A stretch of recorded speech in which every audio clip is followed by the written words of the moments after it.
for a better world. Approximately 36 to 38% of the world's population lies in the age group of 18 to 36, recognized usually as a youth age. India today is known as a young country, though we are already 75 years old, but the decisive percentage of this population makes us a young country. Therefore, the contribution of this category is of immense importance to the humanity, to the country, and to the continent. Therefore, it is imperative that we hear their views, know their options and opportunities, and speak of their challenges. So we are joined here today by a range of youth leaders from different countries in the world. I would just go ahead with this session with an opening statement by Franklin D. Roosevelt. He said, "We cannot always build the future of our youth, but we can build our youth for the future." And this is what the young leaders of this session are going to speak about. So without any further delay, I would invite Hon.Justin Musella, who joins us from USA, New Jersey. Mr. Justin Musella is the chair of the Morris County of Young Republicans. He's a young, promising, rising politician from New Jersey, USA. And he was ranked number 11 out of 100 prominent movers and shakers from all political parties, a rising star and young Republican to watch out for. He is currently running for one of the open seats of Parsippany's Town Council. He was the lone victor in his state in the recently concluded June primary. So let's hear it from Honorable Mr. Justin Musella. I request my tech team to please take Mr. Justin on the screen. Thank you. Thank you so much for that very warm introduction. And first, I would like to thank everybody of the Jaihind movement for first inviting me and giving me the great honor to speak to you all today about the very important topic of youth empowerment that I feel is a central issue, particularly in my home country, the great country of the United States of America. So, but I think a lot of the lessons that hopefully you guys will hear from me will apply to India and whoever else is listening and abroad. Today in our society, I find that one of the largest issues is the issue of youth engagement. And to tell a story, in my hometown of Parsippany, has about 60,000 people, half of whom are under the age of 41, and the majority being millennials, Gen Z, Gen X, all of whom are in the voting population. And I noticed that when I was considering getting involved, that on our town council, there was nobody who looked like me. There was nobody who was from my own generation. And it's sad that still today, the youngest person on our town council is the age of 54, the ripe old age of 54. And I thought that maybe Parsippany was unique. And I thought that maybe this wasn't the case. But unfortunately, in the state of New Jersey, only 8% of millennials have been elected to office. And I find that there's a great issue with that.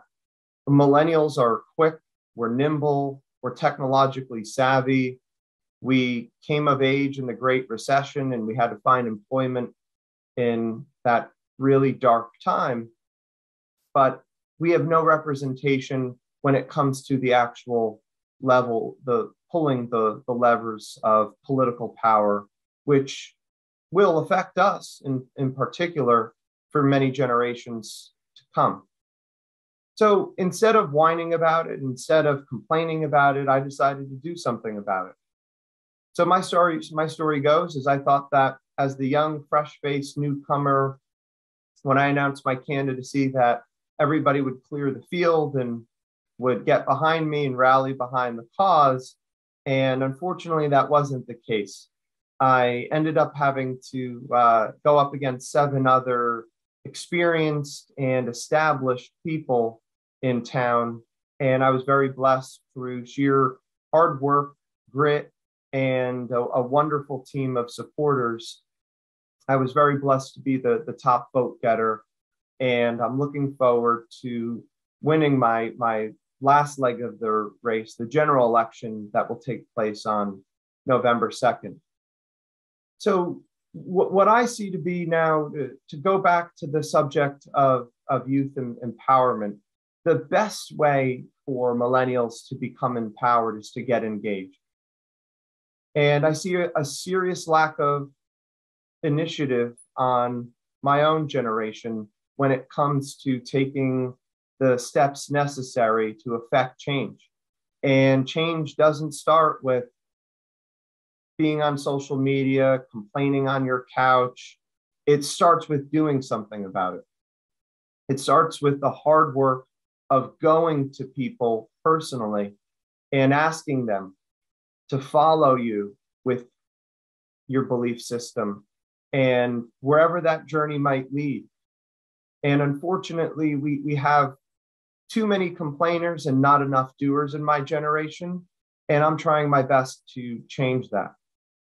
And I think that you see this really sad statistic of how millennials are the best educated generation in history.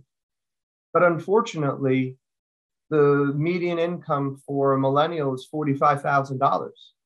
You see news reports all the time of young people who have spent hundreds of thousands of dollars that come out with a crushing amount of student loan debt, and they live at home with their parents, although they're well educated.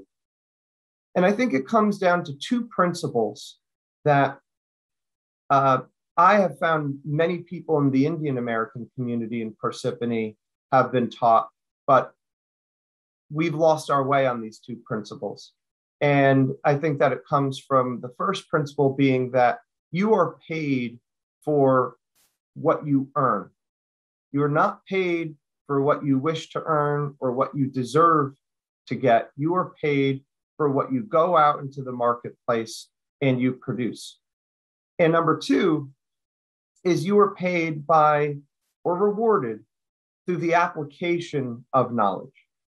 Now, it's a very important distinction between knowledge and then the application of knowledge, because I know some very well-educated people who are much smarter than me, and they can talk to you about 17th British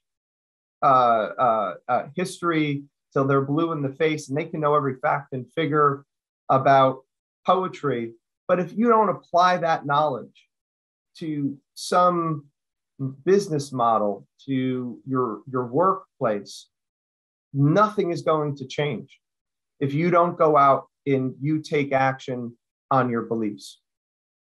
And then you look at, in Parsippany, for those who may or may not know, 30% of our population is foreign-born, overwhelming majority of whom hail from the great country of India. And did you know that the median income for Indian Americans is $135,000? So what I find is that so many Indian Americans come into our country and they make it better because they are industrious. They apply their knowledge. They go out, they work ferociously every single day. And I know so many of them who make me a better person because I'm honored to have them in my company, and many who have been very great supporters through this difficult journey. But I think what people in my generation can learn is that they can learn that the days of waiting for something to happen don't apply anymore. And it certainly isn't going to come from government. That is a very important thing that we just have to get out of the way. So many people believe that government is the answer to all of their problems, But government is not going to knock on your doors to make your dreams come true. It just won't. But what will make your dreams come true is if you go and knock on the doors of others, you go out into the marketplace and you tell people what your vision is, and you take vision and you take action on your vision. Now, you'll probably be laughed at, you'll probably be called crazy, but there's a very famous quote from Steve Jobs that the people who are crazy enough to think that they can change the world are usually the ones that do. So what I would leave you with is that if you're a young person, wherever you are hearing this message, I would encourage you to remember that whatever you want out of life, and there's many different things, and it doesn't just have to be money, it doesn't have to be political office, as it is for me, where I see political office as my calling. It's in my DNA and it's in my heart and soul that this is where I believe I can make the biggest difference and help the most amount of people, because I ultimately want to be remembered not for how much money I made or for how, whatever. The most important thing for me is I want to be remembered for how many people did I help, and did I leave a person better than when I found them?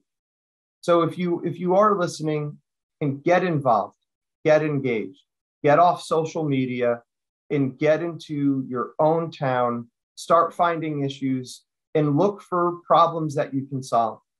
Find people who you can help, go to them and have a willingness to engage with humility. But it all starts with action. As I had said, the two principles that I believe that the Indian American community in New Jersey, my hometown of Parsippany, and all across the United States that they exemplify is the ability to earn money and then the application of knowledge. So I hope that this message finds you well, and I wish you all continued success with the rest of this conference. And I'm more than happy to take any questions if anybody in the audience has any. Thank you. Yes, definitely. Thank you so much for this inspiring speech, Justin. Justin जे आता बोलले त्याच्यामधले दोन मुख्य मुद्दे जे मी मराठीत मुद्दामून सांगते कारण ते महत्त्वाचे वाटतात. एक म्हणजे ते असं म्हणतात की फक्त सरकार किंवा यंत्रणा काही करेल ह्यावर तुम्ही निर्भर राहू नका. स्वतःहून तुमचे समाजासाठी आणि तुमच्या आजूबाजूच्या लोकांसाठी तुम्हाला उतरून काम करण्याची गरज आहे. हे मला वाटतं भारतीय आणि इतरही सगळ्या देशांसाठी तेवढंच लागू होतं. दुसरा मुद्दा जो ते मांडतात त्याच्यामध्ये ते असं म्हणतात की समाज माध्यम, सोशल मीडिया याच्यातून बाहेर निघून आता खरंच समाजामध्ये जाऊन काम करा ह्याची जास्त गरज आहे. So I think both your points Justin are very well said, and I would now open this house for two questions that we have for you today. We have Archana joining us from Mumbai. She is an IT professional. I would request my tech team to please take her online. Archana, if you can hear us, please go ahead and ask your question. Am I audible? Yes, we can hear you.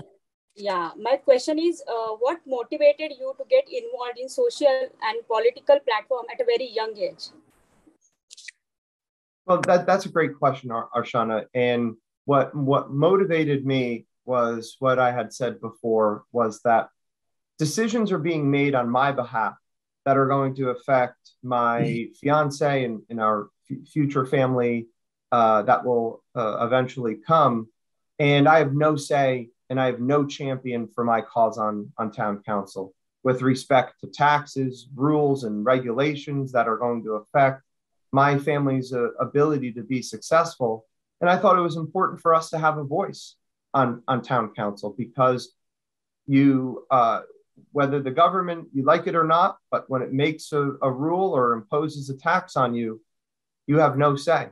So I think having that participation in the process and being, most importantly, trying to be the leader that I look for others to be in my generation and leading by example, that is my primary motivation for me. Because after this conference in this great, cold, rainy weather, I have to go knock on doors and convince voters to vote for me in this upcoming election.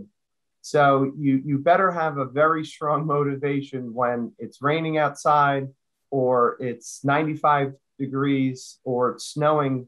And the motivation to answer your question was the fact that I didn't see anybody like me, and I wanted to change that on town council. Yes, thank you. We do have another question for you, and it is from Mr. Pradeep Karpe, who is joining us from USA. Hello, I had one question. Your speech was truly motivational. What's your thought on the young generation too much addicted to the social media platform and not focusing on their career and those kind of things? Yeah, Pradeep. Social media is a supplement to what you're doing. It is not a replacement to what you ought to be doing. Because all of the people that I know that have affected any great measure of change in life didn't do it through social media. They did it by going to people, speaking to people.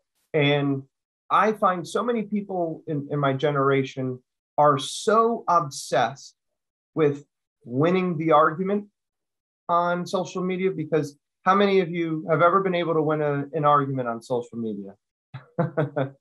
I see a lot of heads that are shaking. So, and I would agree with that. And that applies to me. But people will do anything to win the argument and lose the potential convert. So being face-to-face is so impactful, and gathering people to hear you speak in person at a local venue has been the most awe-inspiring way for me to go and affect that change. But social media is very vital, and it does serve a key purpose because it's an amplifier. Social media will not make you a bad person. It will not make you a great person. But to the people that don't know you, it will just get you known. So you have to promote what you are doing on Facebook, Instagram. You can see me, Musella for council, if you want to see the social media that I'm doing. But it is not a replacement for the physical activity that's required each and every single day to go out there and win the hearts and minds of new voters for me. Yes. Thank you so much, Justin, for this lovely reply. And we thank you once again on behalf of the Jaihind People's Movement for joining us today, and wish you all the very best for upcoming town council elections. I wish you victory and all the best for all your future endeavors. Thank you once again. Thank you so much. It was my pleasure to be here, and I'm happy to come back anytime you wish. Yes. Okay.